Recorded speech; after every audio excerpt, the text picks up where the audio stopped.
Isn't she a beauty?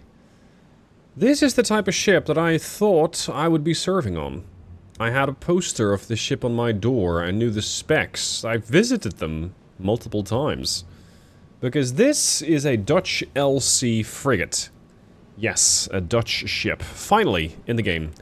Now, to be fair, it's been in the game, at least in the Steam Workshop, for a while. As introduced by Mitchell. Linked in the description, you can find the mod set. It's a very advanced ship, at least for the era of sea power. Bit of background about the ship here. These ships are 4 of a class, and they are specialized in air defense and command. So they have a lot of facilities to make sure that air defense can be done, such as having a very, very advanced radar suite aboard, but also the missiles to actually take down enemy air threats. They also have a couple of options for commanding larger task forces aboard, so it's not unusual for a ship like this to serve as a flagship for example, a standing NATO maritime group. These ships also have other options though. They might be specialized towards anti-air warfare, but that doesn't mean that's their exclusive task. They can do more. Because these ships also carry a helicopter. As you can see over here, we have a flight deck. We also have access to a bunch of torpedoes.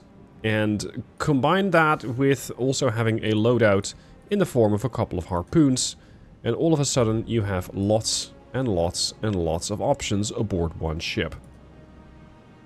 In sea power, she carries 2 different loadouts. At least this base model does. This is the Ruiter, the F804, and this ship is actually presently in service with the Dutch Navy. Over on the bow here you can see a set of VLS, so a vertical launch system. Towards the midships, we're going to see harpoon launchers, and as you can see, the ship has them sort of concealed so that their stealth build-up is still going to be more or less intact, although these domes over here are supposed to break up stealth a bit. Take note that it even says here, De Ruiter. De Ruiter named after a famous Dutch naval hero, Michiel de Ruiter, but that's different. We have the missile systems behind that, and towards the stern we have the Smart L. That's the big anti-air, well, not anti-air, it's the big air detection radar. And towards the stern we have the Goalkeeper close-in weapon system. So this is the last ditch option in case everything else has failed and you see missiles coming in. This thing is going to beat them out. Hopefully. Over here we're also launching the helicopter. This is a Lynx. This is presently the helicopter that the ship carries in-game. In reality, they've already been upgraded to carry the new NH-90. So those are the helicopters that the ships now carry. Combine these 2 assets and you have a platform that can defend a task force, that can lead a task force, that can hunt down enemy warships to some extent, and that can also hunt down submarines. Because boy does this ship carry a lot of torpedoes. It carries 22 of the Mark 46 Mod 2. These are fairly old, only 44 nautical miles. I think the Mark 46 Mod 5 that some of the other nations use, they have an 8-mile range, but okay, this is what we get now. Maybe the NH-90 is going to get something more advanced. And of course you can also deliver these using your Lynx. The Lynx does not come with a sonobuoy loadout, but it does come with a dipping sonar. So you're going to have to fly towards a suspected submarine sighting and then dip. If you don't find anything, we'll keep dipping. That might make the game, or it might make the ASW a little tedious, but hey, you can get away with it. Look, I can really get a nice picture if you would just hover slightly lower. Yes, and now take up, altitude. Yes, gorgeous. Yeah, I think I had something like that as a poster on my door. Pretty much that. It was there for years. I think they finally took it down when I moved out a bunch of years ago. God, that was almost 20 years ago. Anyway, this is really a blast from the past for me. Now, what do the ships actually carry in armament? Because that VLS, and we know harpoons, but what do they actually carry? Well, we have the evolved Sea Sparrow missile, the ESSM. They carry 32 of these, and they're all in the VLS, so you can deliver them pretty quick.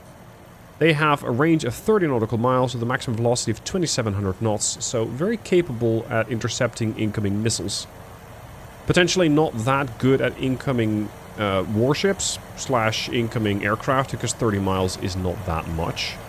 But to that end, we also have some other options, such as the RIM 66 Standard Missile 2 medium range, out to 90 miles.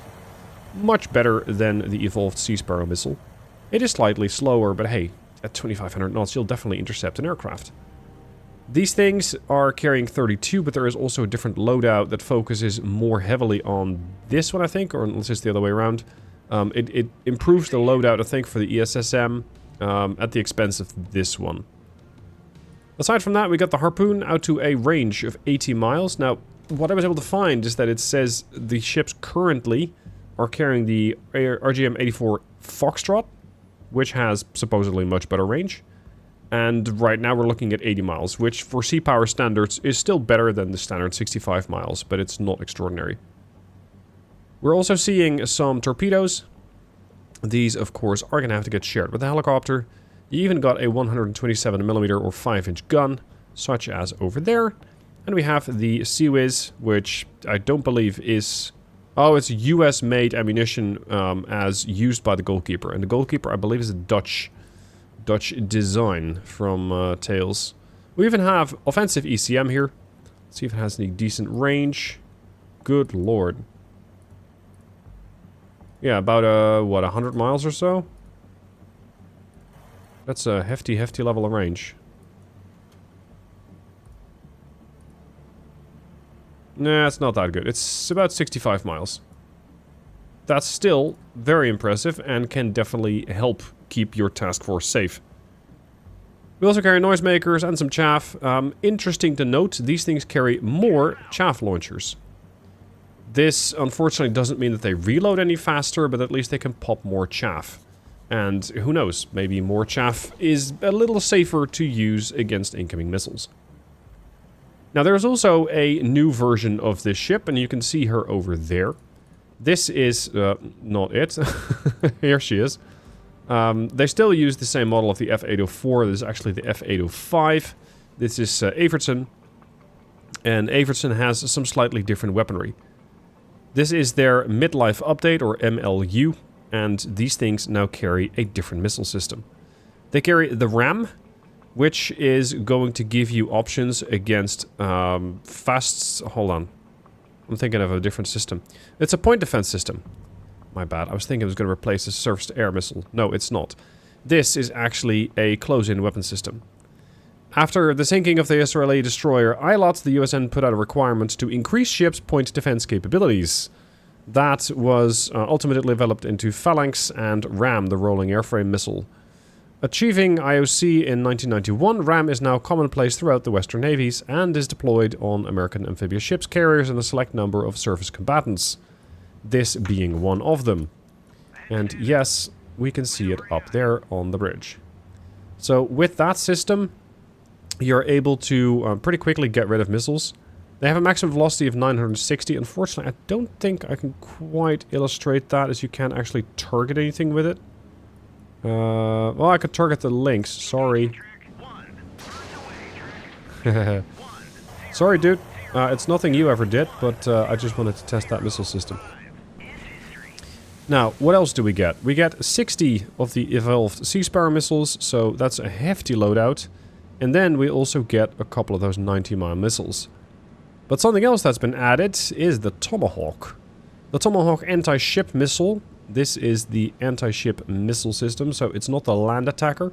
Although I think the land attackers were tested in April this year, being 2025. That is going to give these ships a much bigger punch, so that they can also attack other targets. Now, this is the MLU version, so the Midlife update, and it's taken some liberties. There is a new system that's going to get put on these ships at some point.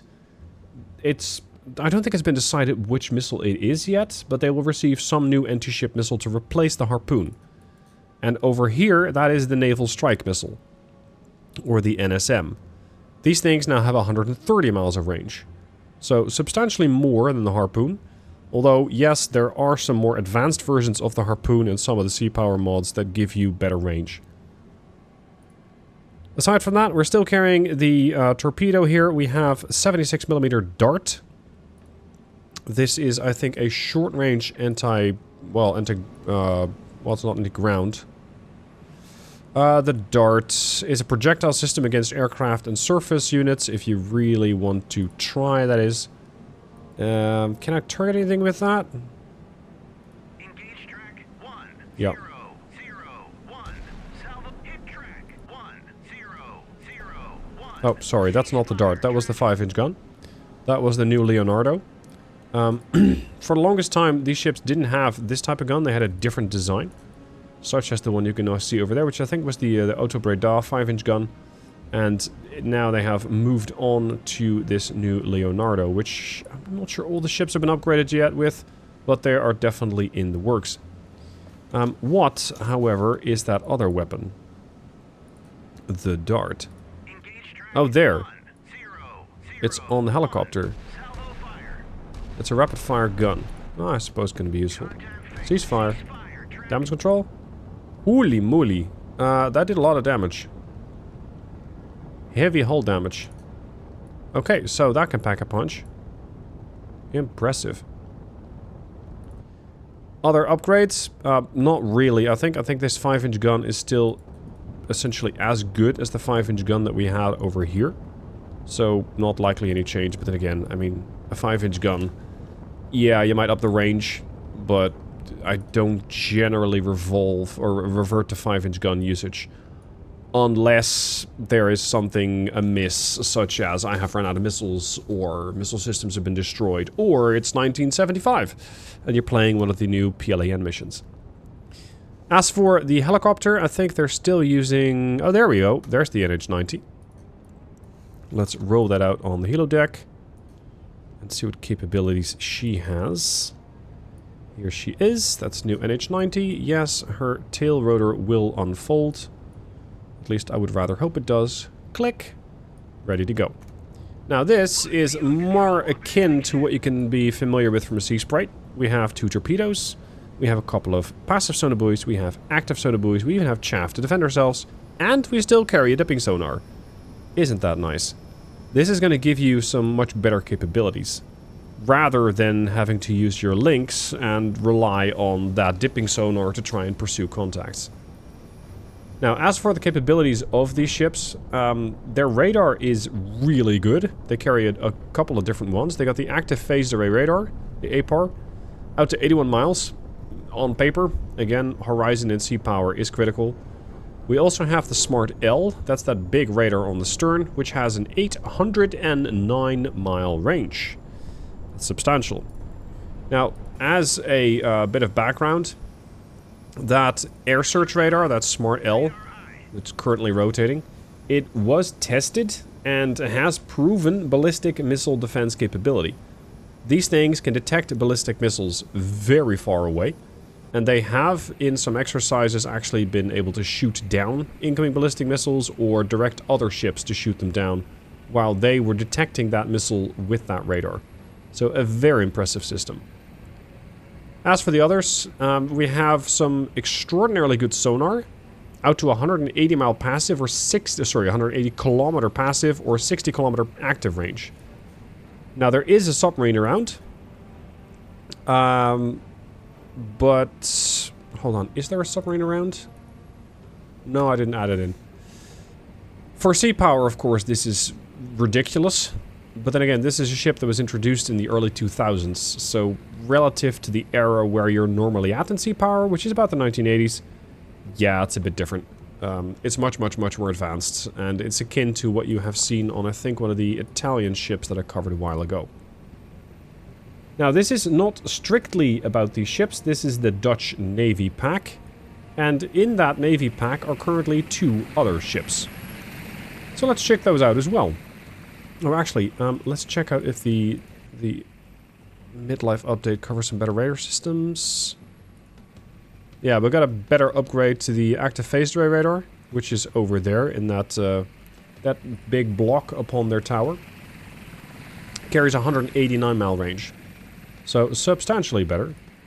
And we have already detected... Who is detecting that?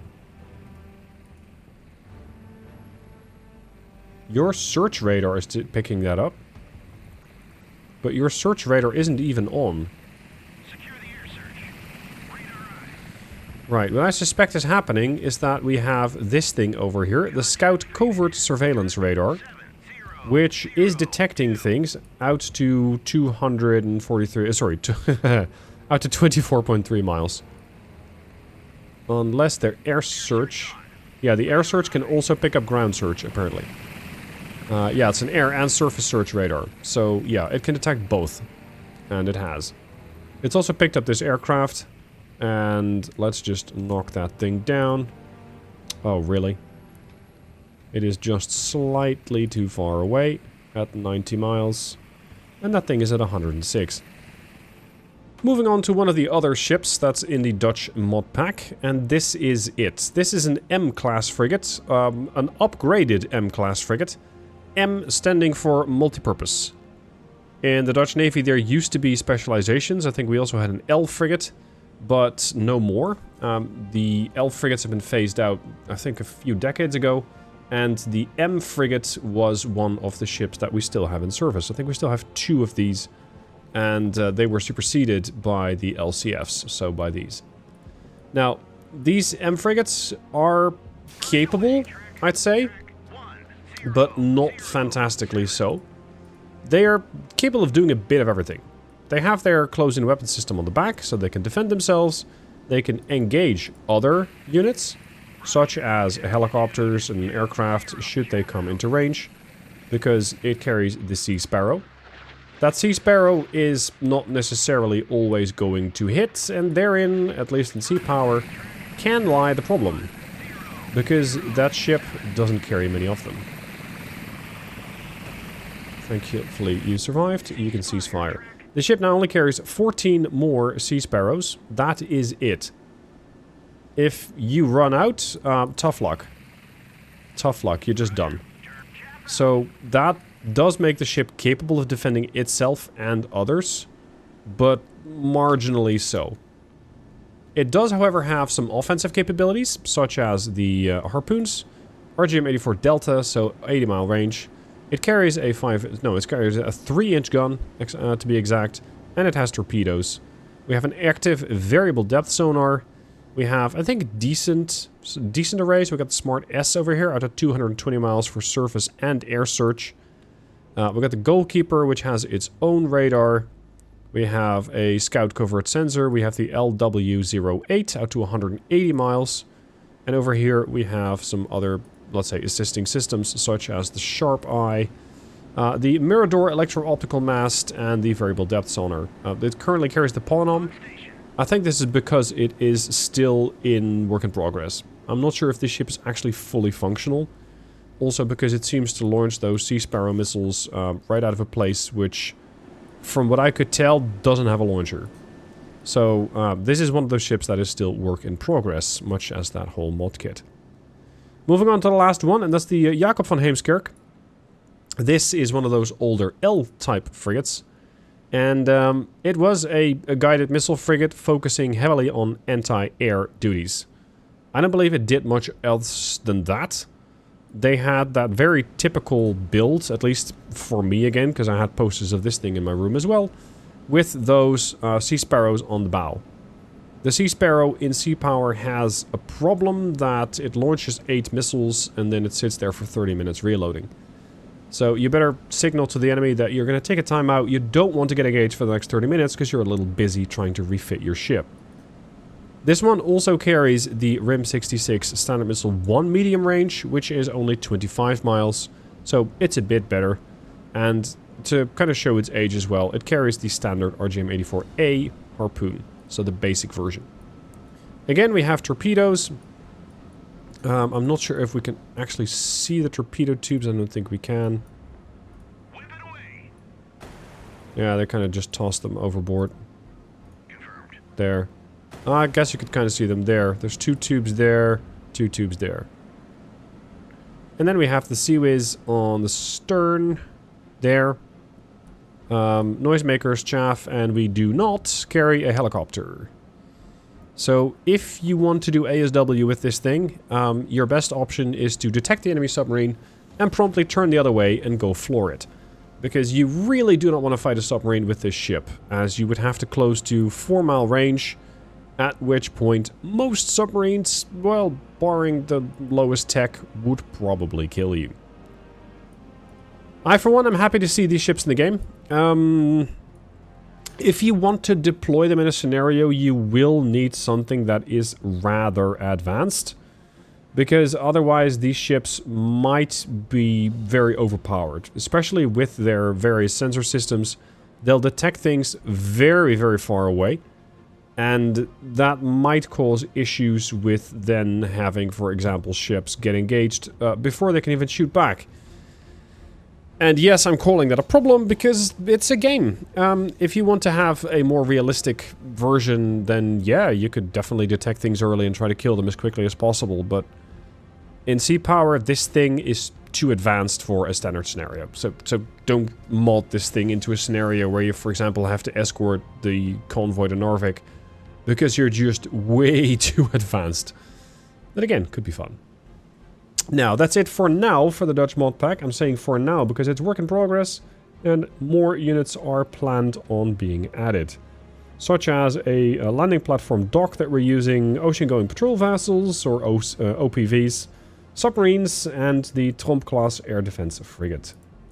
Thank you for watching. I hope you've enjoyed. If you want to use the mod, link down below in the description. Subscribe to it. Subscribe to all of its required mods.